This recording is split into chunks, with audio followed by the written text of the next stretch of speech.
സെക്രിയാവേ ഭയപ്പെടേണ്ട, നിന്റെ പ്രാർത്ഥനയ്ക്ക് ഉത്തരമായി. സെക്രിയാവേ ഭയപ്പെടേണ്ട, നിന്റെ പ്രാർത്ഥനയ്ക്ക് ഉത്തരമായി. വൈദ്യനായ ലൂക്കോസിനാൽ വിരചിതമായ 2 പുസ്തകം വിശുദ്ധ ബൈബിളിൽ നമുക്ക് ദാനം ചെയ്തിട്ടുണ്ട്. ഒന്ന് ലൂക്കോസിന്റെ സുവിശേഷവും മറ്റൊന്ന് അപ്പോസ്തല പ്രവൃത്തിയുമാണ്. ലൂക്കോസിന്റെ സുവിശേഷത്തിൽ യേശു ക്രിസ്തുവിന്റെ ഭൗതിക ശരീരത്തെ കുറിച്ചുള്ള വർണ്ണനകൾ നമുക്ക് കാണാനായി കഴിയും.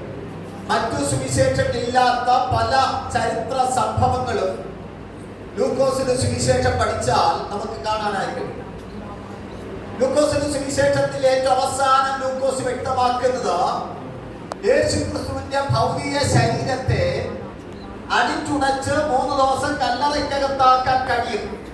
3-ാം ദിവസം ഹേ മരണമേ നിന്റെ ജയമെവിടെ, ഹേ പാതാളം നിന്റെ വിഷമുള്ള എവിടെയെന്ന് മരണത്തെ പാതാളത്തെ വെല്ലുവിളിച്ചുകൊണ്ട് ഉയർത്തെഴുന്നേറ്റ് പുറത്തു വരും ആണ് എന്ന് ലൂക്കോസ് വ്യക്തമാക്കുകയാണ്. എന്നാൽ അപ്പോസ്തല പ്രവൃത്തി ലൂക്കോസ് വ്യക്തമാക്കുന്നത് യേശു ക്രിസ്തുവിന്റെ ആത്മീയ ശരീരത്തിന്റെ വർണ്ണനയാണ്. ഒന്നുകൂടി പറഞ്ഞാൽ യേശുവിന്റെ ആത്മീയ ശരീരമാകുന്ന ദൈവസഭയുടെ വർണ്ണനയാണ്. ആ ദൈവസഭയെ ഒരൊറ്റ ദിവസം പോലും ഒറ്റ ശക്തിക്ക് അടിച്ചുടച്ച് കല്ലറയ്ക്കകത്താക്കാൻ പറ്റില്ല എന്ന് ദൈവാത്മാവിൽ ലൂക്കോസ് വ്യക്തമാക്കുകയാണ്. നീ ദൈവസഭയുടെ അംഗമാണെങ്കിൽ നിന്നെ ഒതുക്കാൻ പലരും വന്നേക്കും. അവൻ ഒതുക്കുകയല്ലാതെ നിന്നെ ഒതുക്കാൻ പറ്റുന്ന ഒരു ശക്തി ഇന്ന് ലോകത്തില്ല എന്നാണ് ലൂക്കോസ് വ്യക്തമാക്കുന്നത്. സ്തോത്രം. ലൂക്കോസ് ഇവിടെ പറയുന്ന വളരെ മനോഹരമായ വിഷയം, അബിയാക്കൂറിന്റെ ക്രമത്തിൽ ആരാധനയുടെ ഉള്ളറയിൽ കിടക്കുന്ന സെക്രിയാവിന്റെ പ്രാർത്ഥനയ്ക്ക് ദൈവം ഉത്തരം കൊടുക്കുകയാണ്.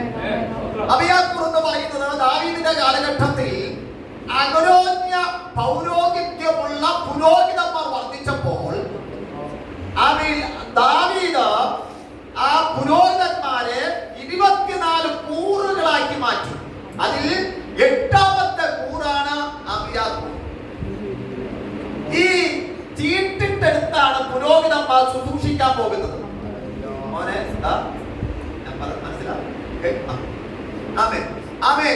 കൂറിട്ടാണ് ശുശ്രൂഷയ്ക്ക് വേണ്ടി പുരോഹിതന്മാരെ എടുക്കുന്നത്. തിരുവനന്തപുരം പഠിച്ചാൽ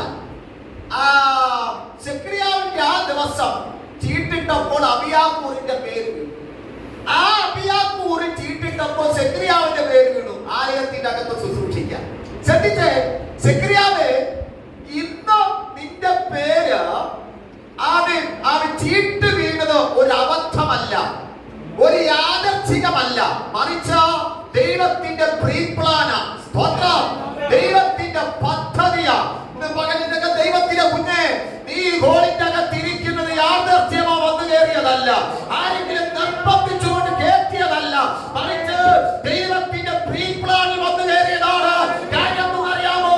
ദൈവത്തിന് നിന്നോട് ഇതുവരെ സംസാരിക്കാനായിട്ടുണ്ട്. ദൈവത്തിന്റെ കൃപയാണ് ഇതിനകത്ത് നീ വന്നു കയറിയത്. ശ്രദ്ധിച്ചേ, നമ്മുടെ വീട്ടിൽ കൃപ കയറും മുമ്പ് എത്ര വീട് കമന്റ് വെച്ചെന്ന് അറിയാമോ? സ്തോത്രം. ഉന്നതന്റെ വീട്ടിൽ കയറാതെ, ശക്തന്മാരുടെ വീട്ടിൽ കയറാതെ, എഞ്ചിനീയറിന്റെ വീട്ടിൽ കയറാതെ, IAS ഓഫീസറിന്റെ വീട്ടിൽ കയറാതെ ഈ ദൈവ കൃപ നിന്റെ വീട് തേടി വന്നത് ദൈവത്തിന് നിന്നെ കുറിച്ച് പദ്ധതി ഉള്ളതുകൊണ്ടാണ്. ദൈവം നിന്നെ തേടി വന്നിരിക്കുകയാ, ദൈവം നിന്നെ തേടി വന്നിരിക്കുകയാണ്. ഇവിടെ വായിക്കുന്ന സെക്രിയാവ് ദൈവത്തിൽ പ്രാർത്ഥിക്കുകയും 20 ദൈവത്തിൽ നീതിയുള്ളവരായിരുന്നു. സെക്രിയാവും എലിസബത്തും കുറ്റമില്ലാത്തവരായിരുന്നു. അവർ പ്രാർത്ഥിക്കുന്നവരായിരുന്നു. വിവാഹം കഴിഞ്ഞ അന്ന് മുതലേ പ്രാർത്ഥിക്കുന്ന ഒരു തലമുറ ലഭിക്കണം. പക്ഷേ ഇപ്പോൾ 20 വയസ്സ് ചെന്നു, ദീർഘവർഷങ്ങൾ പ്രാർത്ഥിച്ചു. പക്ഷെ തിരുവചന വായിക്കുകയാണ്, ദൈവ പ്രാർത്ഥനയെ കുറിച്ചിട്ട് വെച്ചു. ഇന്നിവിടെ ഇരുന്ന് പ്രാർത്ഥിക്കുന്ന ദൈവത്തിന്റെ കുഞ്ഞെ, പ്രാർത്ഥിക്കുന്ന ടൈമിന് ഉത്തരം കണ്ടില്ലെന്ന് ചിന്തിച്ചു ഭാരപ്പെടേണ്ട. നിന്റെ പ്രാർത്ഥനയ്ക്ക് ഒരു അവധി ദൈവം വച്ചിട്ടുണ്ട്. ദർശനത്തിന് അവധി വച്ചിരിക്കുന്നത് സമാധിയിലേക്ക് ബന്ധപ്പെടുന്നു. വൈകിയാലും കാത്തിരിക്കുന്നത് ഒരു നിശ്ചയം. സമയം തെറ്റില്ലെന്ന് അറിയിച്ച കരുത്തനായ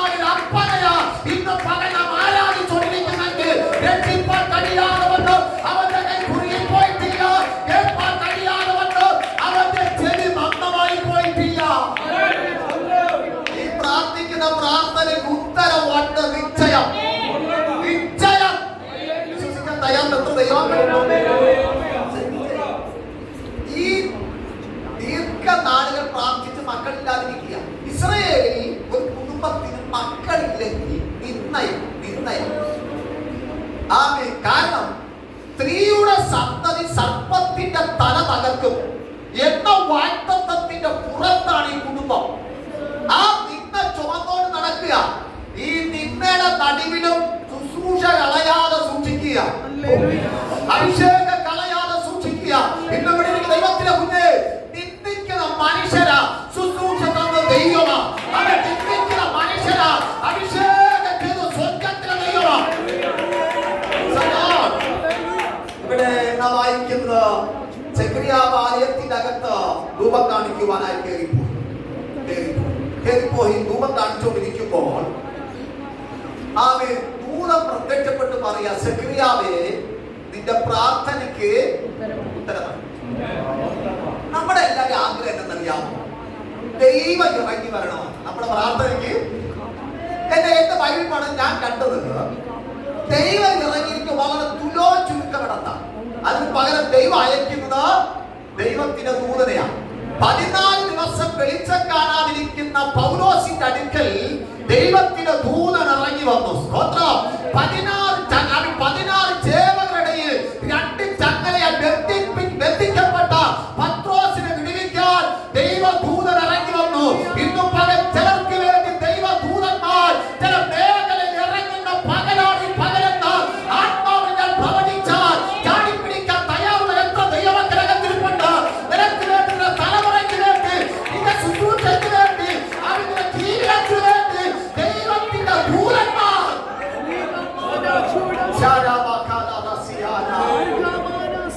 എന്നാൽ എന്നെ ഞെട്ടിപ്പിക്കുന്ന കലപ്പാ ഒരു കാര്യം പറയും. ഇന്ന് ദൈവത്തിന്റെ ദൂതന്മാരെ പോലും ഇറക്കുന്നില്ല. സ്തോത്രം. നിങ്ങൾ ശ്രദ്ധിച്ചേ, ആവണക്കിനെ നശിപ്പിക്കാൻ ദൂതൻ ഇറങ്ങിയെന്നല്ല, ഒരു കുരു ഇറങ്ങിയെന്ന. സ്തോത്രം. സ്തോത്രം. ഇസ്രായേലിന്റെ 7 ജാതി 31 രാജാക്കന്മാർ തിങ്ങിപ്പാർക്കുന്ന ആ ജാതീയ ശക്തിയെ വെട്ടിമാറ്റാൻ ദൂതനിറങ്ങിയെന്നല്ല, കടന്തലിനെ ഇറങ്ങിയെന്നാണ്. സ്തോത്രം. സ്തോത്രം. ഇന്നലെ ഒരു സാക്ഷ്യം കേട്ടു.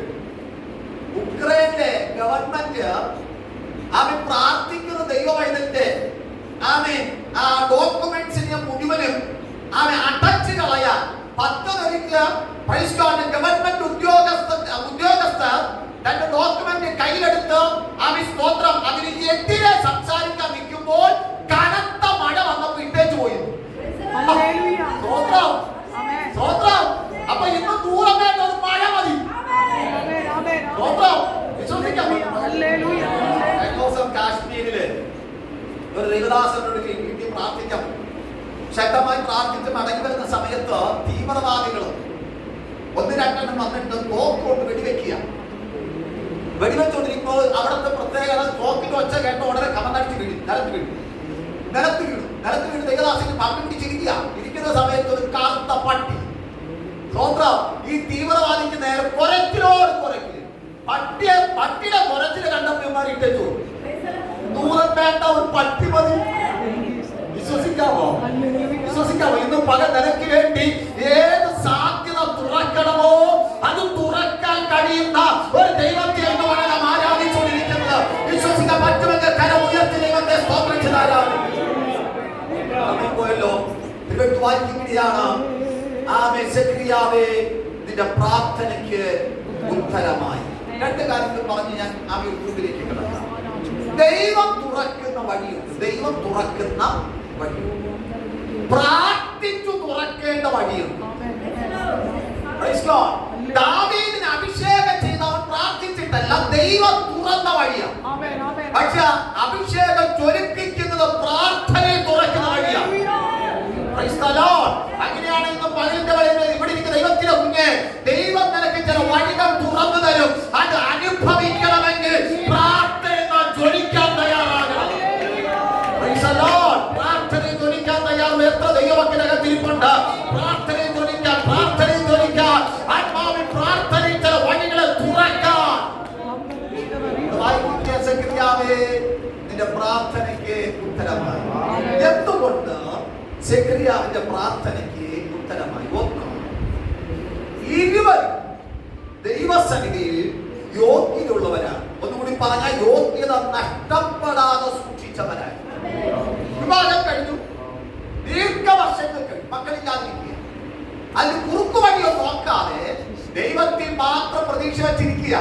സ്തോത്രം, സ്തോത്രം. ദൈവത്തിൽ മാത്രം ചാരിയിരിക്കുക. എന്താ കാര്യം? ദൈവയുടെ പ്രാർത്ഥനയ്ക്ക് ഉത്തരം തരും. എത്ര നാൾ പ്രാർത്ഥിച്ചു? വാർദ്ധക്യം വരെ പ്രാർത്ഥിച്ചുകൊണ്ടിരിക്കുക. സ്തോത്രം. വാർദ്ധക്യം വരെ പ്രാർത്ഥിച്ചുകൊണ്ടിരിക്കുക. അബ്രഹാമിന് ഇതുപോലെ സന്ദർഭം വന്നപ്പോൾ അബ്രഹാം വേറെ വഴി നോക്കി. എന്നാൽ സെഖരിയാവ് എലിസബത്തും വേറെ വഴി നോക്കാതെ ഒരു വഴി നോക്കിക്കൊണ്ടിരിക്കുക. 20 വയസ്സിൽ എന്നവരും വൃദ്ധരുമായിരുന്നു. എന്നാൽ വാർദ്ധക്യം വരാത്തൊരു വിശ്വാസം അവരകത്തുണ്ടായി. പ്രായത്തിന് തളർത്താൻ കഴിയാത്ത, ബലഹീനതകൾക്ക് തളർത്താൻ കഴിയാത്ത, അംഗവൈകല്യങ്ങൾക്ക് തളർത്താൻ കഴിയാത്ത ഒരു വിശ്വാസത്തിന് ഉടമയായി അവർ പ്രാർത്ഥന പോരാടിയപ്പോൾ അവരെ പ്രാർത്ഥനയ്ക്ക് ഉത്തരം കൊടുത്ത ദൈവമാണ്. ആരാധിക്ക ദൈവമെങ്കിൽ ഇന്നു മകൻ വിശ്വാസത്തിൽ തളർച്ച വരാത്ത ദൈവത്തിന്റെ കുഞ്ഞ് ഈ 2024 തീരും മുമ്പ് തന്നെ നിന്റെ പ്രാർത്ഥനയ്ക്ക് ഉത്തരം വരും. വിശ്വസിക്കാൻ പറ്റുമോ?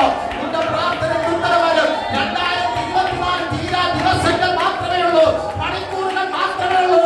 എന്നാൽ ആദ്യത്തെ ഇടയിൽ പ്രവർത്തിക്കാൻ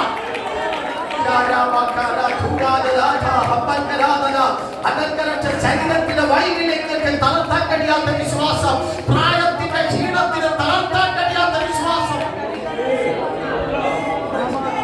രണ്ടാമത്തെ വിഷയമാണെന്ന് ഞാൻ അല്പസമയം നിന്നോ ആരാധിക്കുവാനായി.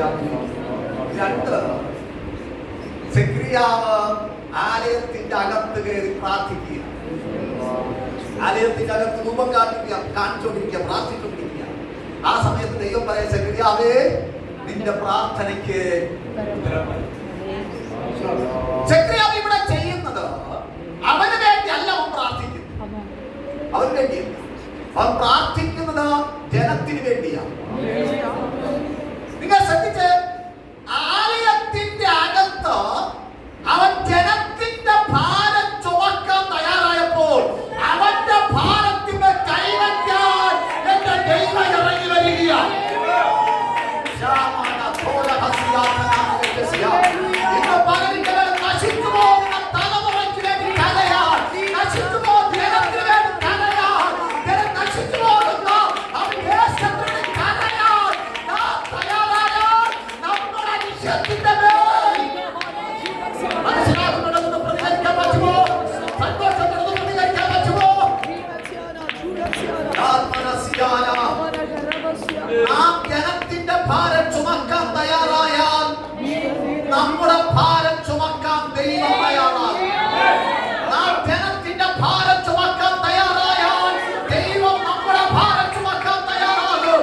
നാം ജനത്തിന്റെ ഭാരം ചുമക്കാൻ തയ്യാറായാൽ നമ്മുടെ ഭാരം ചുമക്കാൻ ദൈവം ഇറങ്ങി വരും. നാം ജനത്തിന്റെ ഭാരം ചുമക്കാൻ തയ്യാറായാൽ നമുക്ക് വഹിക്കാൻ പറ്റാത്ത ഭാരം ദൈവം വഹിക്കാൻ. യോബ് തന്റെ സ്നേഹിതന്മാർക്ക് വേണ്ടി പ്രാർത്ഥിച്ചപ്പോൾ യോബിന്റെ സ്ഥിതി മാറാൻ തുടങ്ങി.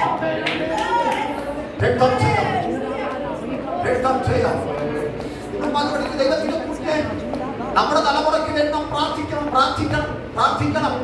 പക്ഷേ തകർന്നുകൊണ്ടിരിക്കുന്ന കഞ്ചാവിന് അടിമപ്പെട്ട തലമുറയ്ക്ക് വേണ്ടി പ്രാർത്ഥിക്കാൻ, ബ്രെയിൻ ഷുഗറിന് അടിമപ്പെട്ട് കിടക്കുന്ന തലമുറയ്ക്ക് വേണ്ടി പ്രാർത്ഥിക്കാൻ, ദൈവകൃപ വിട്ട് അന്യപ്പെട്ടുകൊണ്ടിരിക്കുന്ന തലമുറയ്ക്ക് വേണ്ടി കരയാൻ, ദൈവസഭയിൽ കൂടുന്ന തലമുറയ്ക്ക് വേണ്ടി പ്രാർത്ഥിക്കാൻ നാം തയ്യാറാകുമെങ്കിൽ നമ്മുടെ തലമുറ കാര്യം ദൈവം ഏൽക്കാൻ തയ്യാറാണ്.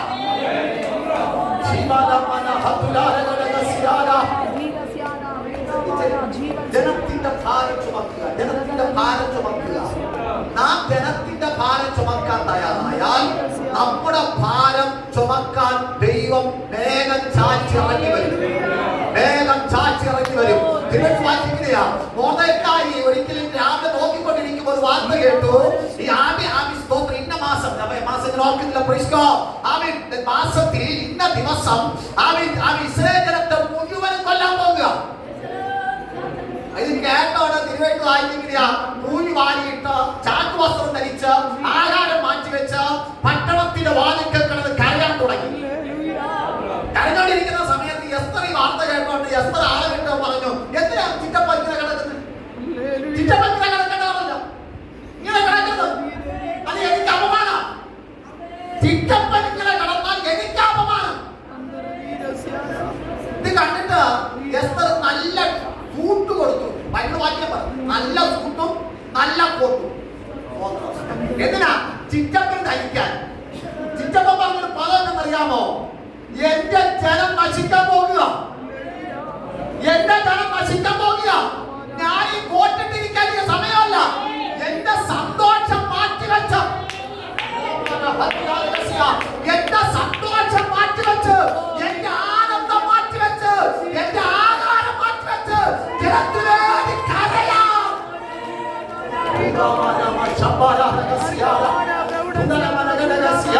ഇന്നും പകത്തിലൊക്കെ ദൈവത്തിന്റെ കുഞ്ഞ് ഈ സഭയ്ക്ക് വേണ്ടി കരയാൻ തയ്യാറുണ്ടോ? സ്വന്തം സന്തോഷം മാറ്റിവെച്ച്, ആനന്ദം മാറ്റിവെച്ച്, ഉല്ലാസം മാറ്റിവെച്ച്, സീരിയൽ മാറ്റിവെച്ച്, സിനിമ മാറ്റിവെച്ച് ഒന്ന് കരയാം.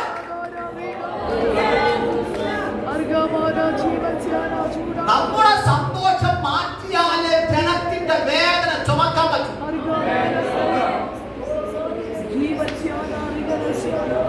നമ്മുടെ സന്തോഷം ചുമന്നുകൊണ്ട് ജനത്തിന്റെ ഭാരം ചുമക്കാൻ പറ്റില്ല.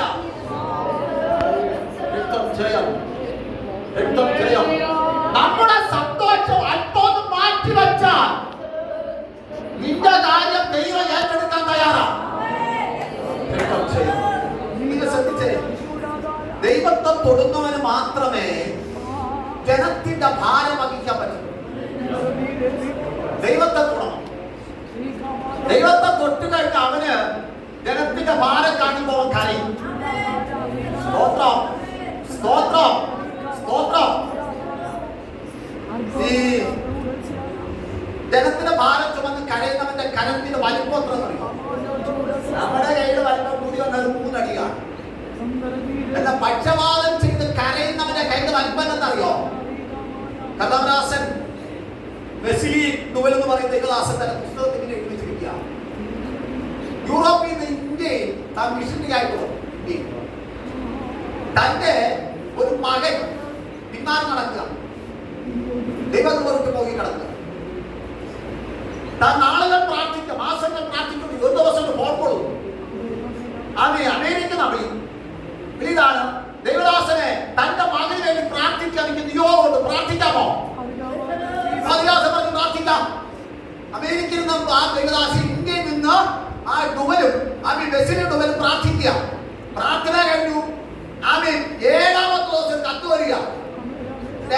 പപ്പ അറിയുന്നതിന് ഞാൻ കഴിഞ്ഞ രാത്രി എന്റെ ജീവിതം ദൈവത്തിന് കൊടുത്തു. ആ ദൈവദാസന്റെ പുസ്തകം എഴുതിയിരിക്കുക. മധ്യസ്ഥ ചെയ്യുന്നവന്റെ കൈയുടെ വലിപ്പം ഒരു കൈ യൂറോപ്പിലേക്ക്, ഒരു കൈ സ്വർഗത്തിലേക്ക്, ഒരു കൈ യൂറോപ്പിലേക്ക്.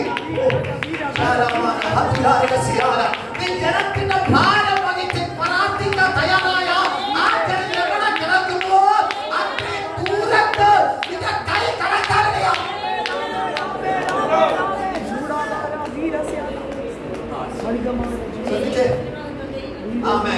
ദൈവം എല്ലാ കാലഘട്ടം നോക്കുന്നത് ജനത്തിന്റെ ഭാരം ചുമക്കാൻ തയ്യാറുള്ളവരുണ്ടോ എന്ന.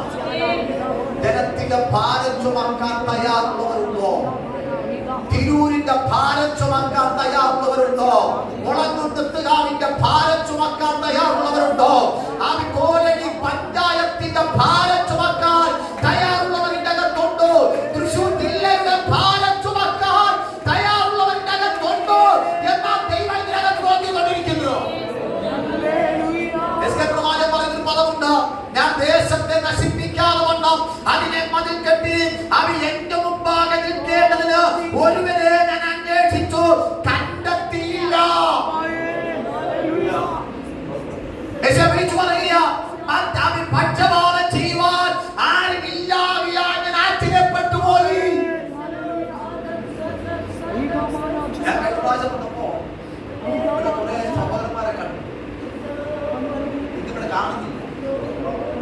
സത്യം ഞാൻ പറയുന്നത്, പക്ഷപാതം കഴിക്കാൻ ഇവിടെ ആളില്ലാത്തതുകൊണ്ടാണ്.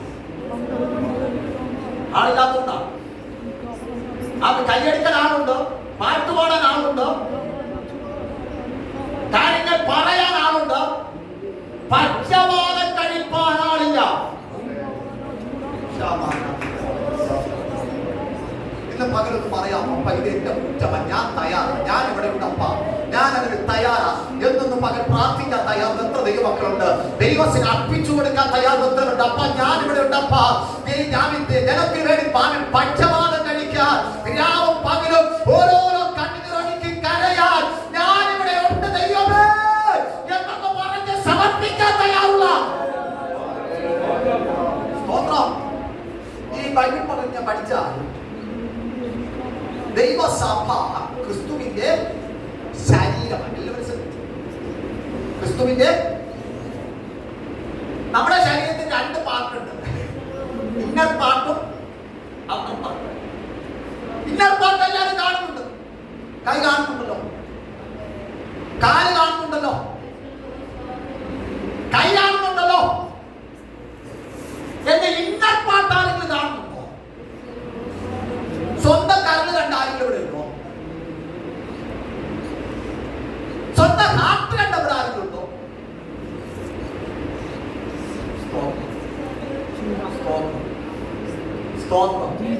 ദൈവത്തിന് കുഞ്ഞെ, ദൈവസഭയിലും ഇതുപോലെ ഇന്നർ പാർട്ടുണ്ട്, ആരും കാണാത്ത പാർട്ട്. എല്ലാവർക്കും ഇഷ്ടമാണെന്ന് അറിയാമോ? പബ്ലിക് ഫിഗർ ആയി നിൽക്കാനാ, കൈയായി നിൽക്കണം, കാലായി നിൽക്കണം, നാവായി നിൽക്കണം. എന്നാൽ ഹാർട്ടായി നിൽക്കാൻ കൊതിയുള്ളവരുണ്ടോ? തിരൂർ സഭയുടെ ഹാർട്ടായി നിൽക്കാൻ ഞാൻ തയ്യാറാ.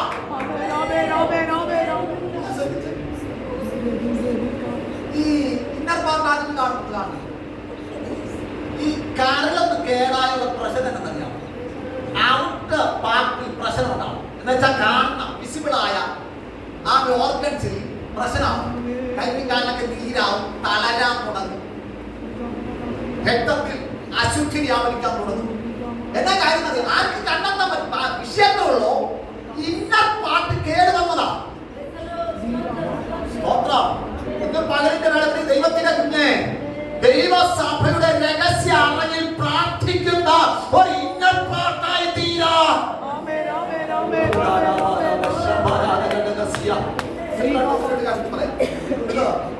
ആമേ, വളരെ വേദനയുണ്ട്. ആമേ, ഒന്ന് രണ്ട് കാര്യം ഞാൻ ആവർത്തിക്കും. ഈ നാൾ പോകുന്ന എല്ലാ മീറ്റിംഗും ഞാൻ ശക്തമായി പറയുന്നുണ്ട്. ഈ കൈക്ക് ഒരു കൈ മുറിച്ച് കളഞ്ഞ ജീവിക്കാണ് ആള് ജീവിക്കും. രണ്ട് കാലം മുറിച്ചാൽ ജീവിക്കുമല്ലോ, ജീവിക്കില്ലേ? പക്ഷെ ഹാർട്ട് പോയാലോ? ഓരോ ദിവസം മരണമല്ലേ? കിഡ്നിക്ക് പ്രശ്നമായാലോ? ഇതിന്റെ അകത്തിരിപ്പുണ്ടെങ്കിൽ തിരൂർ സഭയുടെ ഹാർട്ട്, ഇതിന്റെ അകത്തിരിപ്പുണ്ട് തിരൂർ സഭയുടെ കിഡ്നി, ഇതിന്റെ അകത്തിരിപ്പുണ്ട് തിരൂർ സഭയുടെ കാരണം. ഇന്ന് പകലൊക്കെ ദൈവത്തിന്റെ മുന്നിൽ രഹസ്യത്തിൽ സഭയ്ക്ക് വേണ്ടി കരയാൻ വിളിക്കപ്പെട്ട നീ കരയാതെ മാറിപ്പോയ സഭയുടെ ഊരിച്ചൊതുക്കിക്കാരം.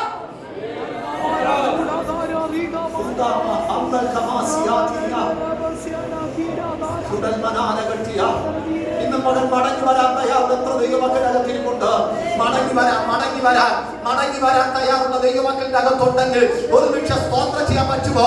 ദൈവമേ, ഞാൻ കരയാൻ തയ്യാറാ, ഞാൻ പ്രാർത്ഥിക്കാൻ തയ്യാറാ, ഞാൻ നിലവിളിക്കാൻ തയ്യാറാ, സഭയ്ക്ക് വേണ്ടി ഉപവസിക്കാൻ ഞാൻ തയ്യാറപ്പോ എന്നുള്ള മകൻ പ്രാർത്ഥിക്കാൻ തയ്യാറുള്ളവരുണ്ടോ? നിന്റെ പേര് നോട്ടീസ് വരത്തില്ല, സ്വർഗ്ഗത്തിന്റെ പേരുണ്ടാകും.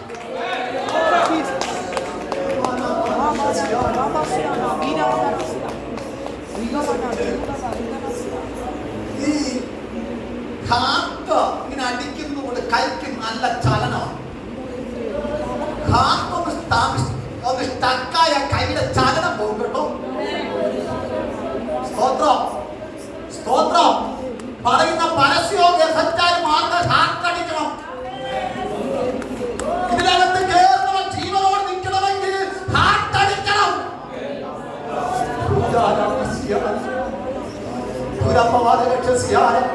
രഹസ്യത്തിൽ കരയുന്നവർ ദൈവസഭയ്ക്ക് എണീക്കുമെന്ന് 2025 തിരൂർ സഭയുടെ പേര് തൃശ്ശൂർ പട്ടണം അറിയും.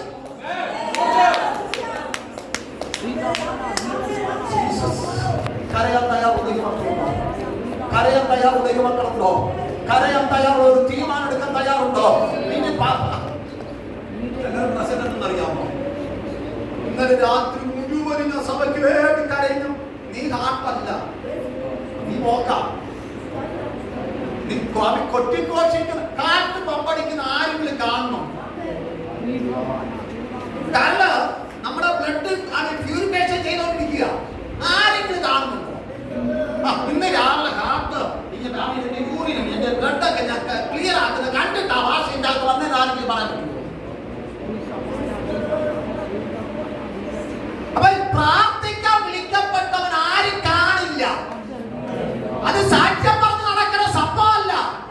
അത് നിന്റെ ജോലിയാ, നിന്റെ ജോലിയാ.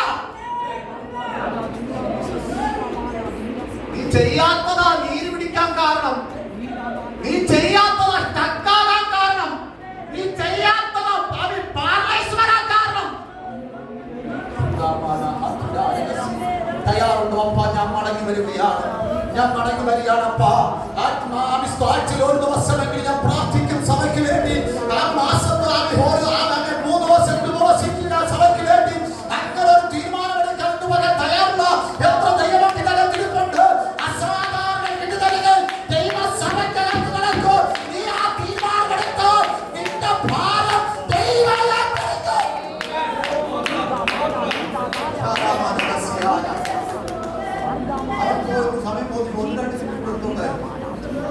ഹന്ന ദേവാലയം വിട്ടുമാറാതെ പ്രാർത്ഥിച്ചോണ്ടിരുന്നു. എന്നാ പറ്റി? അവിടെ ശുശ്രൂഷ വെളിപ്പെട്ടുകൊണ്ടിരിക്കുക. യേശു അവിടെ വെളിപ്പെട്ടു, യേശു വെളിപ്പെട്ടു. എല്ലാ കാര്യം ഒരു ഹന്ന ആലയം വിട്ടുപോകാതെ പ്രാർത്ഥിക്കുക. സഭയുടെ സ്ഥിതി അവസ്ഥ എനിക്ക് അറിയത്തില്ല, പക്ഷേ ഇന്ന് നിരാശമായിട്ട് ആലോചിക്കണം. ആദ്യം കിട്ടുന്ന സമയങ്ങളിൽ ഹോളിന്റെ അകത്തു വന്നിരുന്നു പ്രാർത്ഥിക്കാൻ തയ്യാറുള്ള ചില അമ്മച്ചിമാരെന്ന് പകരം എഴുന്നേൽക്കാമോ? കിട്ടുന്ന സമയങ്ങളിൽ സഹോദരന്മാരെ, കിട്ടുന്ന സമയങ്ങളിൽ 1 മണിക്കൂറാണ് കിട്ടിയത്. ആലയത്തിന്റെ അകത്തു വന്നിരുന്ന് ആലയത്തിന് വേണ്ടി കരയാം. ഹന്ന ദേവാലയം വിട്ടുനിരിയാതെ കരഞ്ഞതുപോലെ 2025 കർത്താവേ ഞങ്ങളുടെ സ്ഥിതി മാറണം, ഞങ്ങളുടെ സഭയുടെ സ്ഥിതി മാറണം എന്ന് പറഞ്ഞത് കരയാം.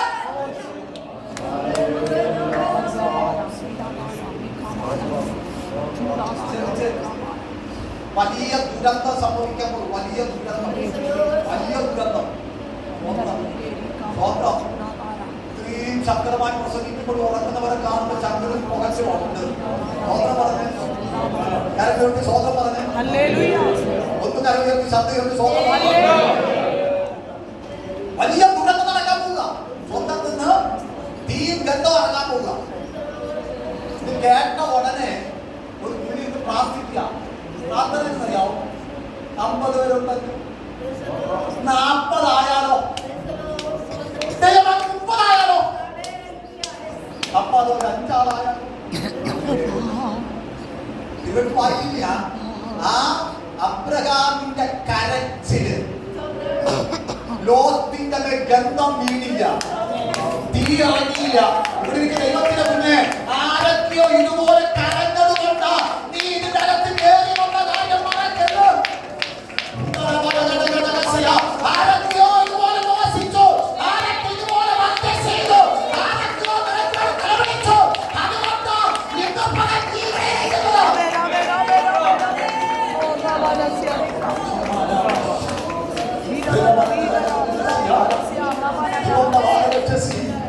ഇന്ന് പകൽ നീ ആ തമ്പുരാൻ നിന്നോട് ചോദ്യമുണ്ട്. ഞാൻ നിന്റെ ഭാരം ചുമക്കാൻ തയ്യാറാ. നീ എന്റെ ഹൃദയത്തിന്റെ ഭാരം ചുമക്കാൻ തയ്യാറുണ്ടോ? നിന്റെ തലമുറക്കാരൻ ഞാൻ ഏറ്റു. ഏത് കടിഞ്ഞത്താണെങ്കിലും അത് പൊട്ടിക്കാൻ ഞാൻ ഏറ്റു. പക്ഷെ നീ നേരത്തെ എന്റെ ഭാരം ഏറ്റെടുക്കാമോ?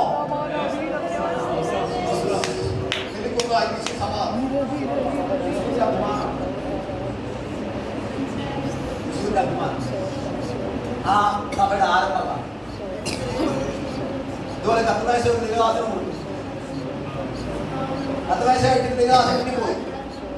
രണ്ടാമത്തെ ദിവസം കേട്ട വർത്തമാനം, ആ ദൈവമനുഷ്യൻ പേ പിടിച്ച് പേപ്പട്ടി കടിച്ച് പേയായി കിടക്കുക. ദൈവദാസൻ വാർത്ത കേട്ടു, കണ്ടുകൊട്ടി. ദൈവദാസൻ ഓടിപ്പോയി. ആ വീട്ടിൽ പോകുമ്പോൾ ഇന്നലെ കത്തുമേശ കൊടുത്ത് കെട്ടിപ്പിടി ചുംബനം കൊടുത്ത ദൈവമനുഷ്യൻ തന്റെ വിശ്വാസി, തന്റെ മകൻ പിടിച്ച് കിടക്കുക. തന്റെ ഭാര്യ പൂർണ്ണ ഗർഭിണി, 2 പിറ്റോളം കുഞ്ഞുങ്ങൾ അപ്പുറത്ത് കരയുക. നാട്ടുകാർ മുഴുവനും മരണം കാത്തിരിക്കുന്നു. ഭാര്യ അലറി കരയുന്നു. ഈ ദൈവമനുഷ്യൻ ആ ചെറിയ ചെറ്റക്കുടിലിൽ മുട്ടുമടക്കി ദൈവത്തോട് പറഞ്ഞൊരു പദമുണ്ട്, അപ്പാ ഞാനങ്ങനെ വിട്ടുതരത്തില്ല. ഇപ്പോൾ ഒരുവനെ സ്വർഗത്തിൽ ഹാജരാക്കണമെന്നുള്ളത് അങ്ങയുടെ ഇഷ്ടമാണെങ്കിൽ എന്നെ എടുത്തോ, ഇവരെ ഞാൻ തരത്തില്ല. ഇവരെ 40 മിനിറ്റ് പ്രാർത്ഥിച്ച് കണ്ണു തുറക്കുമ്പോൾ പട്ടി വളച്ച മാവ് കൊണ്ട് ഹല്ലേലൂയ പാടത്തക്കമുണ്ടോ ദൈവം പ്രവർത്തിക്കാൻ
ദൈവത്തിന്റെ കോപം ജ്വലിച്ചു വരികയാണ്.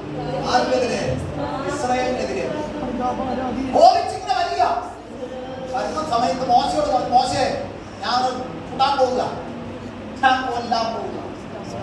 ഇത് കേട്ട ഉടനെ മോശ ഒറ്റ വീഴ്ചയാണ്.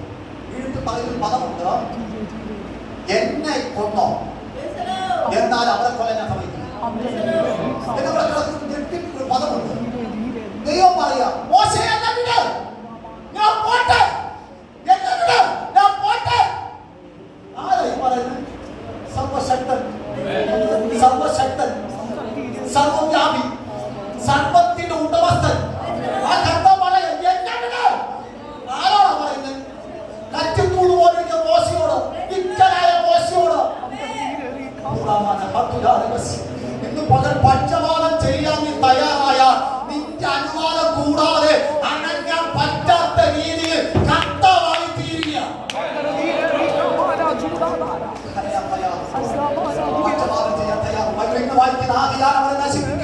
നശിപ്പിക്കുമെന്ന് അവൻ അരുളി ചെയ്തു. അവന്റെ മൃതനായ മോശ കോപത്തെ ശമിപ്പിപ്പാൻ തക്കവണ്ണം അവന്റെ സന്നിധിയുടെ പിളർപ്പിൽ നിന്നില്ലായിരുന്നുവെങ്കിൽ മോശ ജനത്തിന്റെ ദൈവത്തിന്റെ ഇടയിൽ കടക്കുക. തിരൂരിനും ദൈവത്തിന്റെ ഇടയിൽ ഒന്ന് കടക്കാം. സമതയാൽ ഒന്നെണിച്ചിരിക്കാമോ? ഒന്നെണിച്ച് നിൽക്കാമോ?